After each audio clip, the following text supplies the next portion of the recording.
김여정 동지는 대남 사업을 철저히 대적 사업으로 전환해야 한다는 점을 강조하면서 비무장화된 시대들의 군대가 다시 진출하여 전선을 요새화.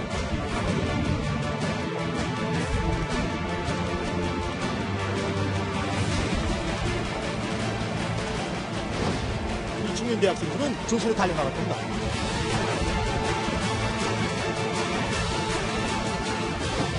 Station in the vicinity of this peninsula are the three largest aircraft carriers in the world.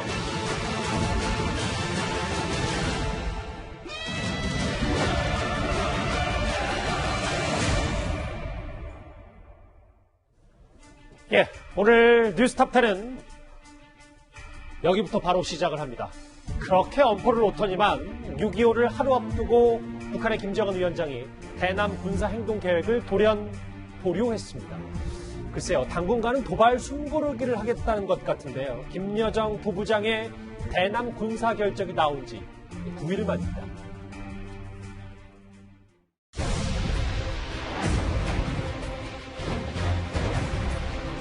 김여정 동지는 대남 사업을 철저히 대적 사업으로 전환해야 한다는 점을 강조하면서 남조선 것들과의 일치 조처 공간을 완전 격피하고 불필요한 것들을 없애버리기로 결심한 첫 단계의 행동이다.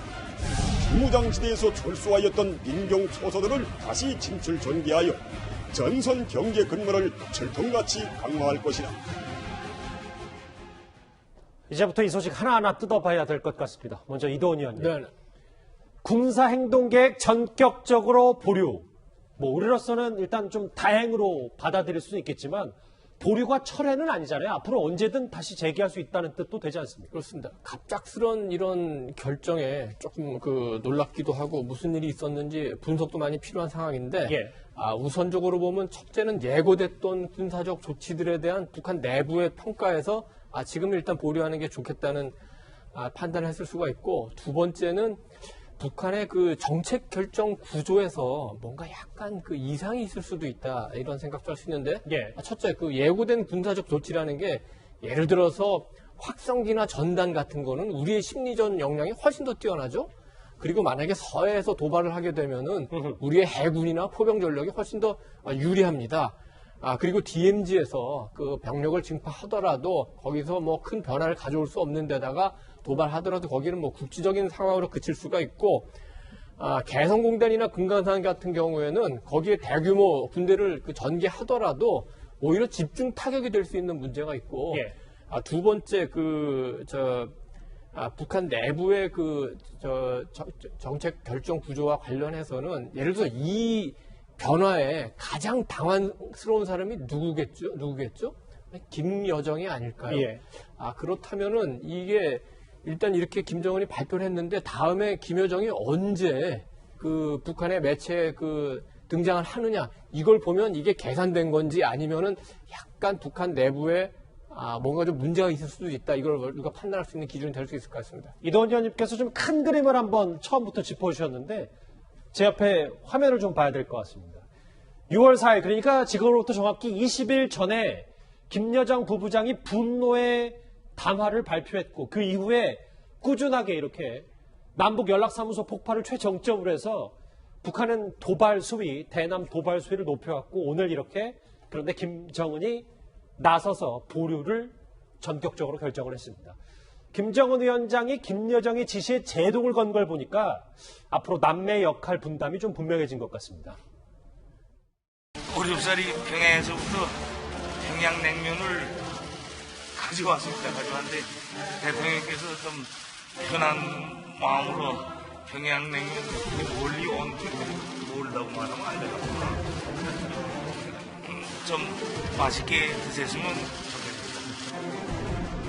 김여정 당중앙위원회 제1부부장은 뻔한 술수가 엿보이는 이 불순한 제의를 철저히 불허한다는 입장을 알렸습니다. 맹물 먹고 속이 얹힌 소리 같은 천년피하고 뻔뻔스러운 내용만 구구하게 늘어놓았다.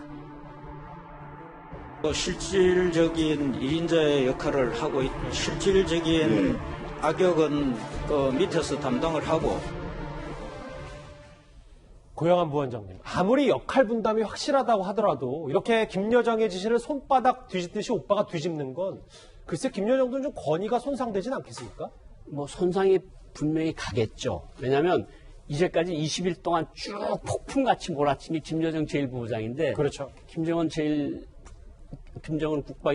국무위원회 위원장이 손가락같이 뒤집었어요. 예. 이게 과연 무슨 일일까요? 저는 이런 생각을 합니다.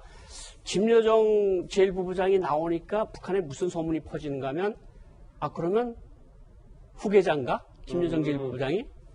그리고 아니면 김여정 제1부부장 정말 2인자인가? 그러니까 김여정의 치력 쌓기는 분명한데 예. 이게 조금 도를 넘어서는 것 같은 본에 약간 좀 도전하는 듯한 모습이 보이니까 북한 사람들이 술렁거린 건 사실이거든요. 그러니까 일정한 수준에서 끊어줘야 되겠다는 생각을 했을 수 있고 또 다른 거는 뭐 이제 김노원 의원 말씀을 하셨는데 여러 가지 국내외 정세가 자신들이 생각했던 방향대로 잘 흘러가지 않는 것 같다. 그러니까 한국을 쳐서 한국이 미국을 움직이게끔 만들었는데 미국은 다른 방법으로 대응을 한단 말이죠. 예. 뭐 다시 기회가 있어서 말씀드리겠지만 어쨌든 군사력이 증강한 모습을 보여주니까 이것이 어느 정도 수준에서 이것을 끊어줘야 될 것 같은 느낌을 받은 것 같고 그러니까 고릅니다. 우리가 한숨 고르고 좀 더 정세를 전반적으로 판단해보고 다시 결심을 내리겠다. 이런 것으로 볼 수가 있을 것 같습니다. 이해가 됐습니다. 그런데 이런 중요한 메시지를 내놓을 때에도요. 김정은 위원장은 직접 모습을 드러내지 않았습니다. 북한이 어저께 그 노동당 군사위원회 회의를 화상으로 개최했다라고 지금 알려져 있습니다. 어제 화상회의는 김정은 위원장이 화상회의를 주재하였다는 점에서 매우 이례적인데 북한 보도를 기준으로 보았을 때 김정은 위원장이 화상회의를 개최한 것은 처음으로 보입니다. 이와 관련해서 화상회의가 어떻게 개최되었는지에 대해서는 공개적으로 평가하기 어렵다는 점 말씀드리겠습니다. 고영한 부원장님, 북한 전문가 4, 50년 하신 거잖아요. 그런 네. 셈이잖아요. 예비회의라는 단어 처음 들어보셨다면서요? 예비회의, 화상회의 다 처음 들었습니다. 그러니까 통일부 대변인이 처음이라고 이야기한 거 저도 동감인데 예. 화상회의부터 말씀을 드리면 두 가지로 생각할 수 있을 것 같습니다. 코로나 때문에 그랬을 가능성. 화상회의를. 그리고 두 번째는 뭐 한국도 미국도 프랑스도 다 화상회의를 하는데 나도 최첨단을 달리는 지도자야. 그래서 화상회의를 열었을 가능성이 있다고 봅니다. 두 가지 가능성.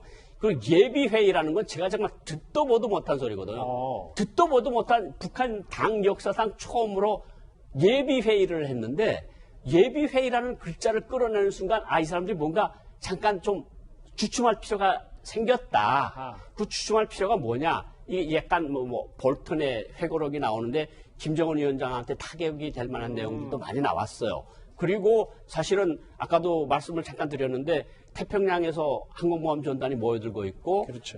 E4B라고 하는 핵통제 비행기까지 뜨고 막 정찰기들이 뜨니까 이게 너무 우리가 의도하는 방향과는 좀 다르게 가는 것이 아니냐 이런 생각이 들어서 이런 화상회의 예비회의라는 걸 열어서 일단 좀 숨고르기라는 모습이 필요한 것이 아니냐. 그래서 숨고르기 했는데 이거 분명히 말씀을 드리지만 보류입니다. 이것을 결정을 취소했다는 게 아니고 철회나 취소가 아니라 정세를 살펴보고 이런 것을 하기로 했다. 보류하기로 했다는 걸 보면 일단은 정세를 다시 종합적으로 판단해보고 진짜 결정은 이제 7기 5차 당중앙군사위원회 회의에서 결정을 하겠다. 그러니까 약간 여유는 생겼지만 아직도 그것이 확실한지는 분명치 않습니다. 그러니까 북한의 생각대로 지금 제대로 잘 안 흘러가니까 정말 전례 없던 원래 있지도 않았던 예비회의 새로 만들어서 잠깐 숨고르게 한 거다. 이렇게 봐도 되겠군요. 그러면 이제부터는 왜 도발을 멈췄는지 좀 더 구체적으로 알아보겠습니다. 3년 전 화염과 분노 시절처럼 한반도로 집결하고 있는 미국의 전략 자산들도 북한으로선 무시할 수 없었을 겁니다. Currently stationed in the vicinity of this peninsula are the three largest aircraft carriers in the world. In addition, we have nuclear submarines appropriately positioned. Today, I hope I speak not only for our countries, but for all civilized nations. When I say to the North, do not underestimate us and do not try us. 트럼프가 지난 5일부터 우리 주변을 돌아치고 있다. 트럼프는 이번 행각 기간 세계의 평화와 안정의 파괴자로서의 진면모를 낱낱이 드러내놓았으며 조선반도에서의 핵전쟁을 구걸하였다. 신 대표님, 제 말이 한번 만나보세요. 정말 치고 빠진 이유가 정말 본질적으로는 야 이거 시체말로 까딱하다가는 미국에 크게 군사적으로 당하겠는데 이런 느낌을 받아서입니까?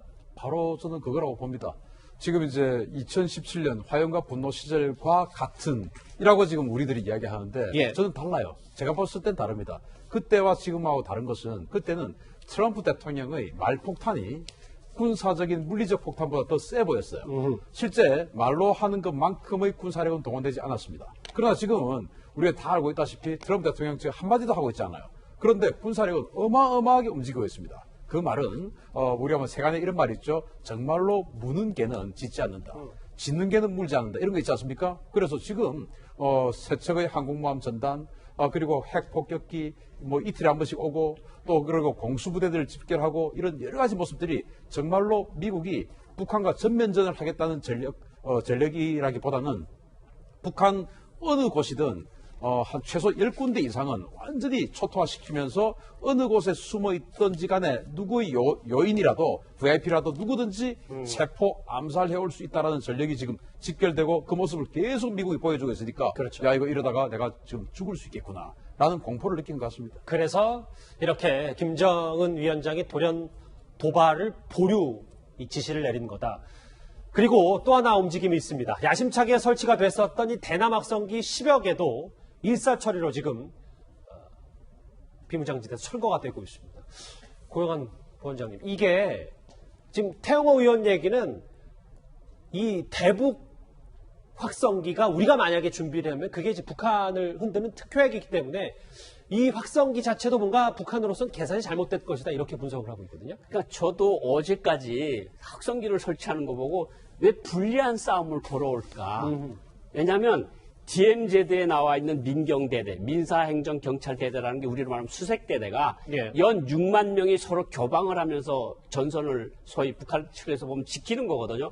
이거는 당정군의 주요 엘리트 자식들이 여기 나와 있습니다. 이게 6개월씩 교방을 하는데, 교대를 하는데 계속해서 우리 K-팝 노래를 듣고 한국 소식을 들으면 이 군인들의 엘리트가 될 군인들의 사상이 변화되는 거 아닙니까? 그러니까 북한이 확성기 방송 같은 걸 한다는 걸 듣고 이게 뭔가 북한이 좀 이상한 것 같다 이랬는데 김정은 위원장이 제동을 걸었어요. 이걸 보면 북한이 김여정 부부장 제1부부장이 몰아치는 폭풍이 그 어떤 전문가들의 이야기까지 무시하면서 오다가 확성기까지 하려고 그러다가 김정은 위원장이 어느 시점에 이런 보고를 어떤 보고를 받고 이거는 우리한테 절대적으로 불리한 싸움이니까 일단 확성기 방송은 철수를 해 이랬을 가능성이 충분히 있거든요. 그러니까 북한 사람들로서 제일 무서운 게 사실 전단보다는 대북 확성기 방송이고 북한 군의 가장 엘리트 군인 6만 명에게 연간 계속해서 사상적으로 동료를 불러일으키는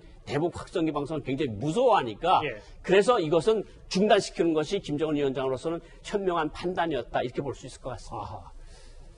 좀 더 내밀하게 들어가 보면요. 김정은 위원장 아마도 판을 흔들 수 있는 만큼의 판은 다 흔들었다. 뭐 이렇게 판단이 섰던 것으로 보입니다. 여당 홍익표 의원 이렇게 분석했습니다. 하나는 김정은 위원장의 상황을 전체 통제하고 있다라는 것은 분명히 보여준 것이고요. 두 번째는 보류 조치를 취소할지 아니면 다시 재개할지를 결정하겠다라는 판단이고요. 세 번째는 군사적 충돌까지 확대되는 것은 원치 않고 있다 이렇게 보입니다. 여기 계신 전문가들 얘기를 좀 조합해보면 일단 시간표대로 움직이긴 했는데 그 세밀하게는 그들이 말하는 소기의 성과를 거두지 못했다고 하더라도 이도원 의원님. 내부 결속은 됐고 우리에게 경고를 했으니까 그걸로는 된 거 아니냐라는 분석도 있긴 있습니다. 그렇게만 보기에는 조금 더 주목해야 될 점이 있는 것 같습니다. 김여정이 주도했던 군사적 조치들을 하루아침에 김정은이 보류를 시켰죠? 보류시켰다는 건 뭔가 문제가 있다는 거 아닙니까? 그럼 문제가 있는 결정을 한 사람은 책임을 져야 하는 거 아닐까요? 김여정이 지난 4일날 담화를 시작으로 해서 전면에 나섰을 때 많은 사람이 놀랐는데 두 가지 분석이 있습니다. 첫째는 많이 나온 대로 어떤 후계자도 필요하고 2인자도 필요하고 이런 역할을 하는 게 아닌가 하는 게 있는데 최근 들어서는 약간 다른 시각의 분석이 있는데 그동안에 김여정이 대남 관계에 있어서 굉장히 중요한 결정에 많이 관여하면서 대남 약간 유화적인 정책에 조금 그 앞장서 왔다. 예를 들어서 김정은의 답방을 결정하는데 중요한 역할을 했다든지 5일 능라도 경기장에서 문 대통령이 연설을 하는데 역할을 했다든지 이런 역할을 했는데 지금 남북관계가 이렇게 되니까 그럼 그에 대한 책임은 져야 되는 거 아니냐. 아무리 친동생이라도 말입니다. 그렇습니다. 그래서 최근에 담화 내용이 너무 거칠기 때문에 특히 남북관계에서 외교적으로 너무 거칠기 때문에 이거는 그냥 담화가 아니라 북한 내부에 대한 김여정의 자아 비판서다 이런 분석도 있습니다. 예. 그렇기 때문에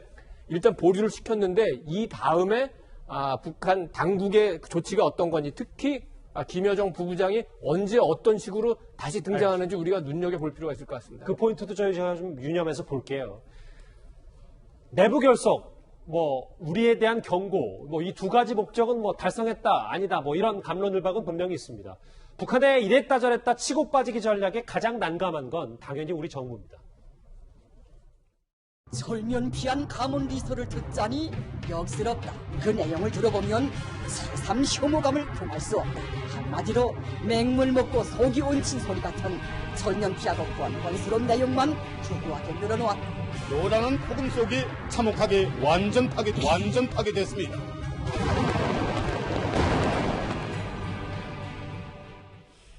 고영한 부원장님. 그런데 우리 입장에서 봤을 때 이런 북한의 치고 빠지기가 확실히 경고 메시지 됐기 때문에 우리로서는 앞으로 이걸 환영할 수도 없고 이러지도 저러지도 못하는 상황이 된 건 아닌지 모르겠어요. 그러니까 북한은 이제 올해 2월 달에 평양 시민들한테 배급을 주고 그다음부터 배급을 못 주는 상황이라고 그랬고 당중간의 정치국 확대 회의에서 김정은 위원장이 그랬어요. 국가가 책임지고 수도 시민들이 의식주 생활을 보장하라. 그러니까 그만큼 힘들었다는 거 아닙니까?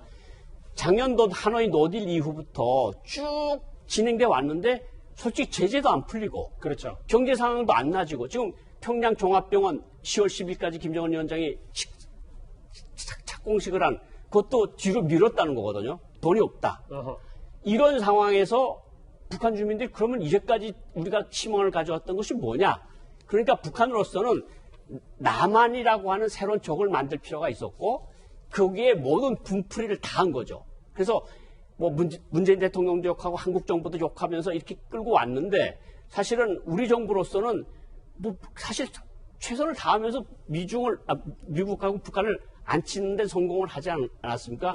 그런데 지금 북한도 그렇고 미국도 그렇고 지금 볼턴 회고록도 나오고 이러니까 우리 정부로서는 진짜 활동의 폭이 굉장히 좁아질 수밖에 없어요. 그러니까 우리가 지금 이 상황에서 우리가 할 수 있는 여지는 크게 없습니다. 그리고 북한도 노골적으로 권정근 외무성 대미국장이 한국 헛소리 하지 말고 빠져라. 비핵화니 뭐니 너는 자격도 없고 신분도 안 된다. 그러니까 우리가 비핵화에서 아니면 대북 정책에서 우리가 차지할 수 있는 공간이 그다지 크지가 않고 작다. 그러니까 우리가 지금 당장은 지켜보는 수밖에 없는. 도발을 보류는 했지만 분위기 반전이 되지도 않고 우리로서는 운신의 폭이 좁아든 거다. 장혜철 평론가님. 그런데 오늘 박지원 전 의원이요. 김정은 위원장, 북한이 이렇게 도발 보류 결정을 했으니까 우리도 성의를 보여야 된다고 얘기를 했거든요. 이걸 저희가 어떻게 받아들여야 됩니까? 개인적으로는 좀 납득이 안 되는데 우선 박지원 전 의원의 주장은 우리가 보여야 될 성의로 두 가지를 꼽았습니다. 우선 대북전단 그동안 보냈던 사람들에 대해서 엄중하게 처벌해야 된다. 그리고 국회에서도 서둘러서 대북전단 살포 금지법을 제정해야 된다. 이런 말을 하면서 김정은 위원장이 군사조치 보류하는 것에 대해서 격하게 환영한다. 이런 메시지를 본인의 SNS에 올렸더라고요. 그런데 문제는 이 대남 확성기 조치 등이 보류 결정된 여러 배경을 앞서 설명해 주셨지만 우리 정부에서도 확성기 틀면 우리도 틀겠다. 이런 행동 대 행동으로 나선다는 반응을 보였기 때문에 북한에서도 이거 자칫하면 자충수가 되는 것 아니냐는 판단을 했을 것이다라고 전문가들이 분석을 하고 있는 측면이 또 있고 그리고 한 가지 더 북한은 최근에 연락사무소를 우리와의 어떤 협의도 없이 폭파시켜버렸습니다. 우리 국민의 세금이 들어간 자산이잖아요. 그런 부분에 대해서 유감 표명 한마디 없는데 이 상황에서 갑자기 이 강력한 도발 조치에 대해서 전면 철회하고 대화의 손길을 내미는 것도 아닌 단순한 의중을 짐작할 수 없는 보류에 우리가 환영하면서 성의를 보여야 된다고 말하는 것은 너무 지나치게 우리가 북한에게 의존하는 쪽으로 가야 된다고 주문하는 것은 아닌가. 물론 박지원 전 의원이 현재 공직의 신분이 아닙니다만 최근에 문재인 대통령이 통일부 전직 장관들이나 원로 초빙할 때 그 자리에 가서 대통령과 만났던 분이거든요. 이런 인식을 가진 분들이 청와대나 여권의 주류로서 조언을 하게 된다면 어떤 국민의 자존심 문제도 그렇고 외교적 실리 문제에 있어서도 그렇고 계속해서 우리나라가 저자세로 가게 되는 것은 아닐까 하는 그런 우려가 많이 듭니다. 연락사무소 폭파 책임도 안 물었는데 어떻게 성의를 보이냐라는 일각의 지적도 있는데요. 일단 오늘 김정은 위원장은 직접 도발 보류를 결정했습니다. 다음 주제 이어서 바로 만나보겠습니다.